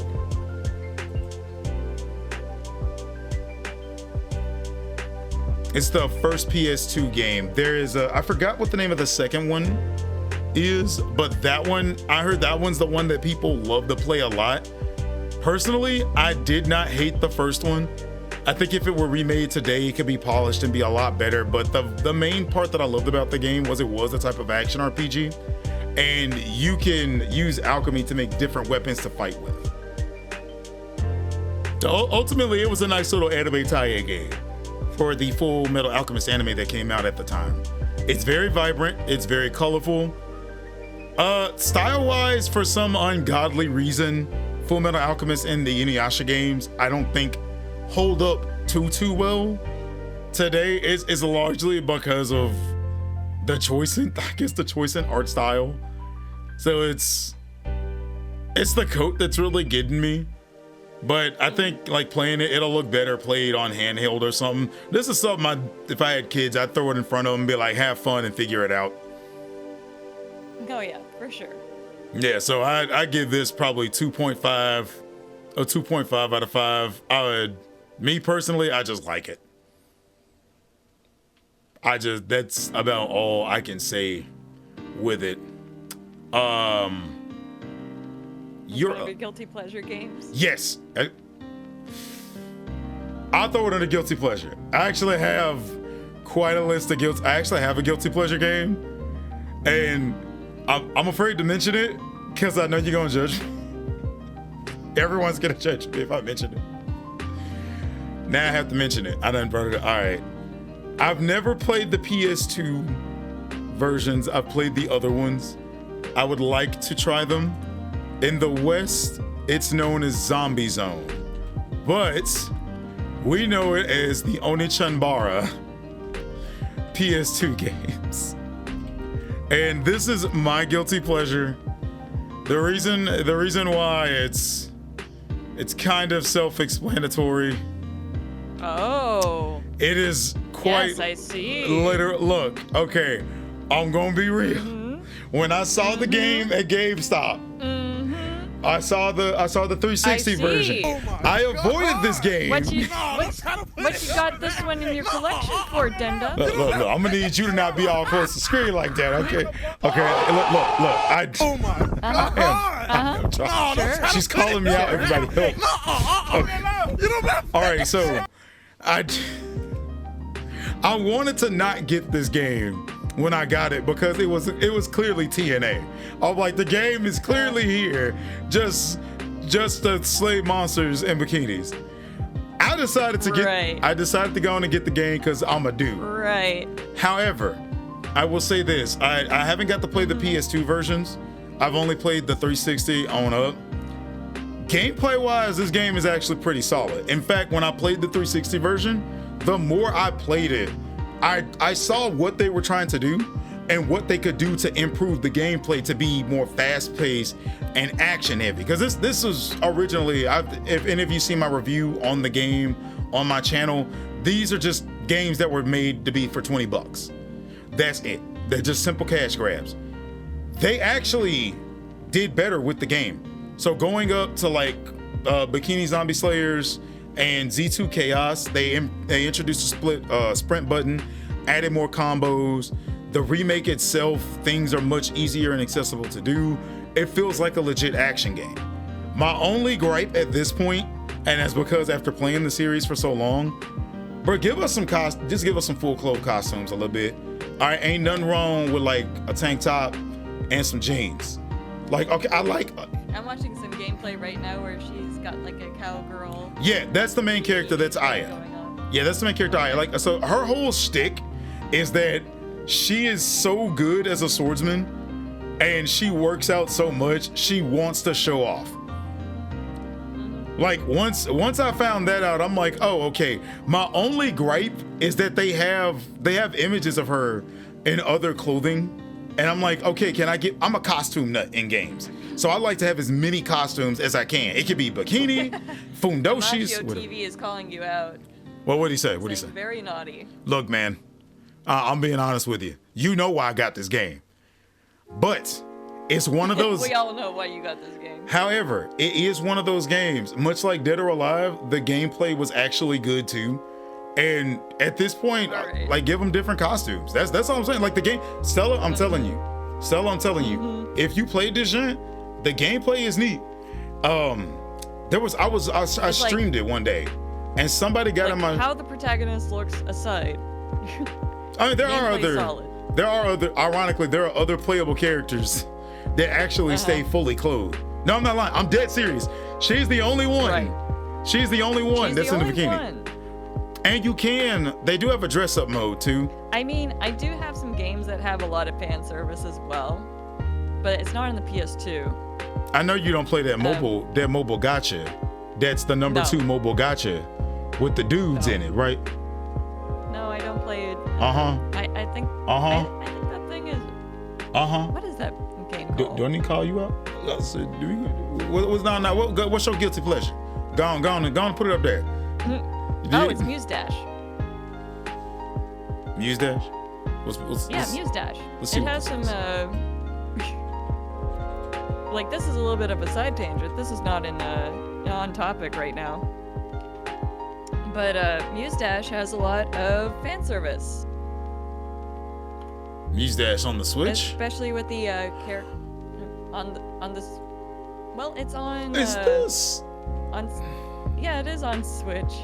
This is that game I saw you play. What's up, Starlights? Yeah. I've seen you play this game So- before. It has like a bunch of different types of characters that you can choose. Mm-hmm. And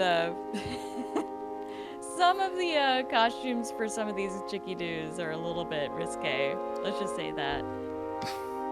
All right, well, we are approaching that time, so before we do, there is one game I would like to bring up. Yes, and I also have one final game to talk about. All right, you go first. Do yours.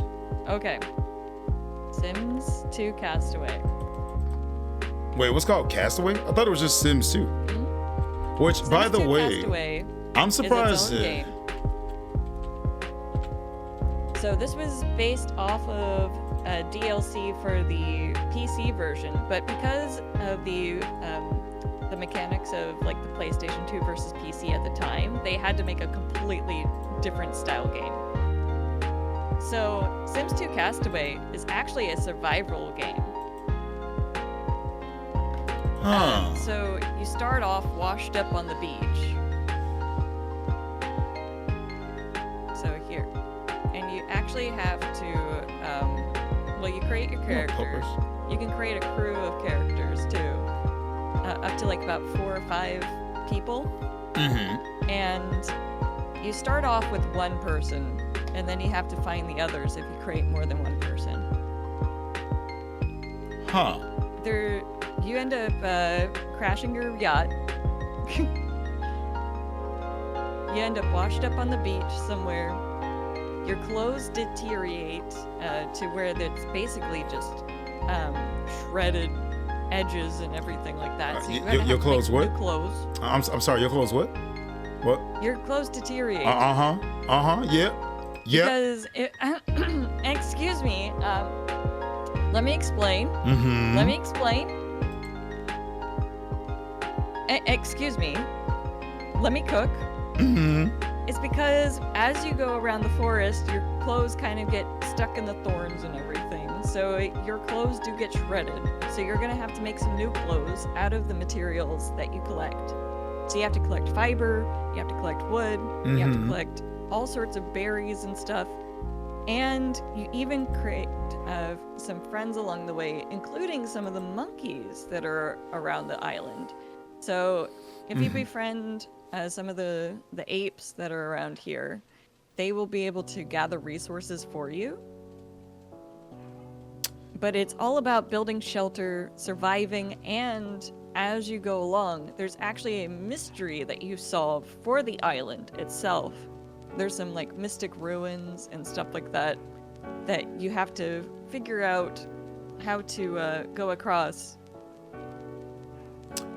But yes, as you can see right here, this dude's clothes are tattered So, right now. so Stella, Yeah. guys and girls' clothes get tattered, right? Yeah. Mm-hmm. Let me get that roast hand and that call out ready. You ain't got nothing on me. Nah, I know ain't you. got nothing on me. You messed up when you said them tattered clothes. Yeah. You're looking at them. No. Sims. You need to get the head out of the gutter. I know a lot. Look. This is actually like some. Yeah, and your hair grows. Oh, that's neat. So, They tried to show some realism here. so I played. Because you're. I played The Sims. And Yeah. anybody else I knew that played The Sims were a lot of girls. Ain't no damn way. My head is all in the gutter. So you got me. You got me last game. Until you mentioned them real close, and you go on and be real. I'm completely innocent. What are you talking about? I am completely innocent. All right. Okay. Is that why you have the giant death laser above us? I plead the fifth. But yeah. So Castaway, I never knew about. I did have Sims 2. I played the hell out of Sims 2. It was oddly a very interesting game. I never knew about Castaway. I knew about Herbs. Now I did know about Sims 2, or Sims Herbs, but Castaway I never heard about. So did this come to PS2? Well, yeah, of course it did. I got PS2 this game. was on the PS2. This was like it's like on the PS2, Xbox, and GameCube. Yeah, quite a lot of people did not talk about this one because this is my first time hearing about it, so it's interesting. Well, it's because it was considered a quote-unquote girls' game. That's fair. That's fair. That is fair. It wasn't very popular.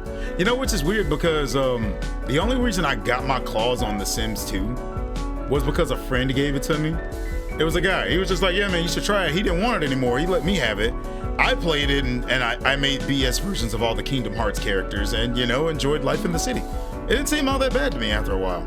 Except, I will never talk about Sims 3 again. Or the one where you could get the werewolves, because I got fuck them werewolves. But yeah, they kept attacking me. But keep going. This game got me into other survival games, like Ark, Survival Evolved, and like Conan Exiles and things like that. Why does everybody love I've Ark? grown into an adult. Everybody love Ark Survival, but don't nobody play Path of Titans. Oh well, it's dinosaurs. Well, you see, I like Ark because I like dinosaurs. Path of Titans got dinosaurs. What? Yeah. You actually play as a dinosaur. You play as the dinosaur. Wait, Yeah. I think I played this before. The only thing that sucks about it is there are other people that play as dinosaurs. So if you're a carnivore, Yeah, you gotta and then kill they another eat player. Yeah. Immediately, So right? me and a bunch of herbivores been jumping them folks. But now Ark is a game I still need to get my claws on. I've had a couple of people want me to try it. I kind of wish I did know about Sims Castaway. So I never heard about that, but yeah, definitely a Sims What I game. also liked about Sims 2 Castaway, especially on the PS2, is that you can directly control your sim Oh, instead of having to click to the point where you have to walk. I've noticed from the way the camera looks on the game that I have on my screen, it is from an angle where it looks like you can control them. They haven't been pointing. So that's nice. That's very nice. Yeah, and it is multiplayer, from what I remember. Or was that from the? No. This one's single player. The Sims 2, just the regular Sims 2, is split screen multiplayer Okay. on the console version. Now shoot, I like what I see. I'm gonna probably go look for this one. Like I said, I actually Really? enjoyed the Sims games. They were really nice.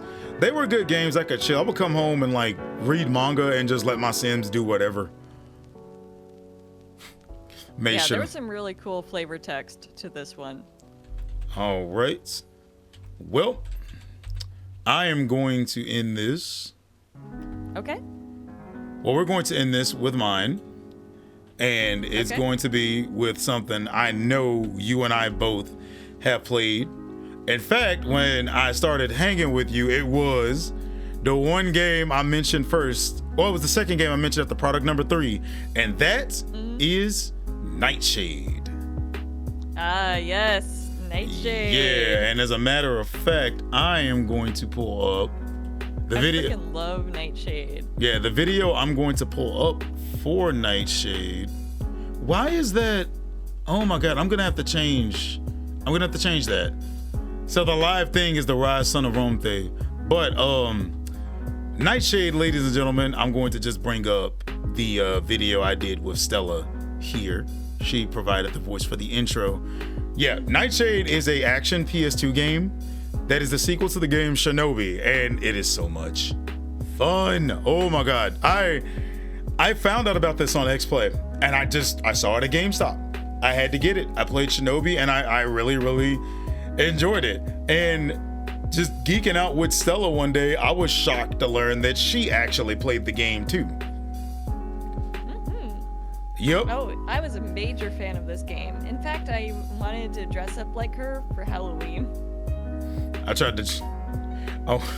When I was a kid, I told my mom I wanted to dress up as Shinobi. but I brought the Nightshade game in, and she looked at me like, son, the game just I brought the wrong thing in. Son? But Hibana herself. So this was definitely towards the tail end of the whole edgy, silence protagonist era, except they did it with Hibana. Well, no, the guys were the silent, grouchy types. The girls were very sassy and standoffish, and Hibana is textbook sass. Like, legit. What I really loved about this game was that it really gave me some Power Rangers vibes, too. I never thought of that. Oh, no. I never thought of that. Especially with the first level, like, with fighting the spiky dude. He does look like a Power Rangers villain. Oh, God. They all look like them. I never thought of it like that. Oh, that's a neat way to think about it for the most part. But yeah, it is. This game, the story, arguably the story to me was a little bit better in this game than the first one. It was a lot easier to play than the first one. They fixed a lot of the damn mechanics. We had no long battle. No, she didn't have the long battle scarf, but I like how she had the little headband things that ran with her. Her outfit. Oh yeah, but the secondary and like pull animations. Yeah. Where it followed her motion. Oh, dude, I freaking loved that. It really helped keep an eye on her character. Plus, I love that she had. It also made her seem graceful in her movements. Yes, actually. Especially because looking at the gameplay I'm seeing now, when she ran, there was like a, if it look, it was a tail light behind it to make up for the length of the scarf. So it did add some grace to it. Yeah. It also made her feel fast. It did. Oh my God. Yes, it did so much. Then you play as Hisui and she's running at like the speed of uncontrollable light. I did, I'm trying to think of where to put this because Shinobi and Nightshade are definitely two games I think people need to play because I loved when you like how you killed a number of enemies to do the tates. The girls had like several different poses they would do. And I think they could really go all in if they brought something back like this. These were something here. Oh yeah. I absolutely loved this game. And I feel so sad that I can't find it in my collection right now because I think I misplaced it back in at my parents' place. Fam, I got you, bro. You can borrow mine whenever you need to. This is dude. We need to host like a game night stream of us. A vintage gaming day someday. Yes. And speaking of the villains, they're up on my screen right now. These guys are such Power Ranger villains. But we definitely gotta do something like that someday. Oh yeah, for sure. Alrighty, ladies and gentlemen, like I want to. We could take turns. Yes. If we die. Yes, bro. Give it up. Give it up. We gotta do it on the hardest difficulty. Oh yeah, for sure. Alrighty, ladies and gentlemen, I want to thank everybody for coming out to BCN episode 7. Ran about 2 hours long. I'm gonna have to stitch these together. So part of the stream did get cut off. So I will stitch those together and put them on the BCN page. And first of all, before I forget, big round of applause. Thank you, StellaNeko, for taking the time to beam down onto the stream. A humble streamer like me doesn't deserve this. Nah, it's fine. It's all good. Oh my God, I keep forgetting it was a lot of fun. I keep forgetting you have hands. Yes, I do. Oh my God, just hands. Holy crap. Put your hands in the air like I just don't care. When did this upgrade happen? Oh, like about a month or 3 ago. I feel like you showed me this and I completely forgot. Yes. It looks good. Let's go ahead and let's start a raid. Yes. Raid. You know what? Let's double raid somebody. Ooh, there we go. Let's see who is on and strong. Because we about to lay the friction on. Those are paws. Let's see. Just because my fingerless gloves have paws on it doesn't mean that these are paws. She's got paws. She put them paws on your lips. You need to pause right now. These right here, these are really cool gloves, okay? Okay, you know what? Somebody has a hype train going in Marvel Rivals. Oh, yeah? Yeah, so I'm going to put the I'm finna copy the name and I'm gonna put it in the Okay. Discord. Sounds like a plan. Hold on. I'm trying not to copy the. But yes, I do want to thank you guys for checking out my stream as well. Thank you for just sticking with us. This is my first ever podcast style stream, so thank you so much for tuning in and sticking around. Woo! And also putting in your 2 cents on the topic. Indeed, fan 2 cents. Like it may be a podcast. By the way, I've put it in there. I put it in text to voice, the name. But yes, this may be a podcast, but this is a live podcast. That was Epitaph. You two are awesome as ever. It only gets better from here. Thank you. Like this may be a podcast, but fans are welcome. Viewers are welcome to chime in. What is your favorite? In fact, I challenge y'all. What is your favorite PS2 game? Pull out your favorite PS2 game. Your favorite PlayStation 2 game that you get. And if you if you don't have it with you, look up gameplay. And I dare you to play 1 hour Those of that it. are part of StellaNeko, please make sure to also go onto the Discord and discuss which are your favorite PS2 games. Indeed, come into the Discord and discuss. Have a tier list later. Oh, a tier list would be nice. Please do one. All right, so I got the raid ready to go. Okay. All right, so we're gonna do What are we it. going to be reading today? I put their name in text to voice. Their name is Okay.